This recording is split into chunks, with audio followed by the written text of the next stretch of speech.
இப்போ நாம் வந்து தூத்துக்குடியில் சால்ட் ப்ரொடக்ஷன் நடக்கிற இடத்துக்கு வந்திருக்கோம். இதுதான் வந்து உப்பை உற்பத்தி செய்கிற இடம்.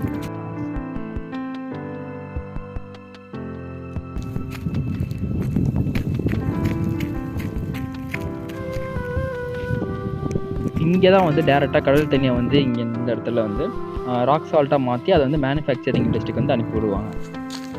உப்பு தண்ணியிலேருந்து உப்பை மட்டும் எப்படி வந்து பிரித்து எடுக்கிறாங்கன்னா, இவங்க வந்து எவாப்ரேஷன் மெத்தடை யூஸ் பண்ணுறாங்க.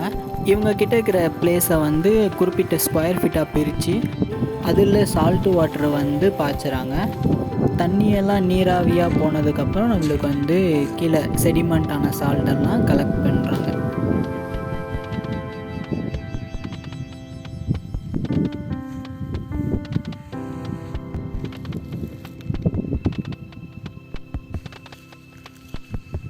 செடிமெண்ட்டான உப்பெல்லாம் கொஞ்சம் கொஞ்சமாக கலெக்ட் பண்ணி லாஸ்ட்டில் வந்து மேனுஃபேக்சரர் கம்பெனி இண்டஸ்ட்ரிக்கு வந்து சென்ட் பண்ணிடுவாங்க.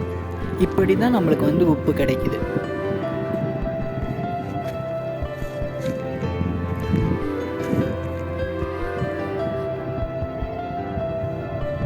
உங்கள் சப்போர்ட்டுக்கு ரொம்ப தேங்க்ஸ்.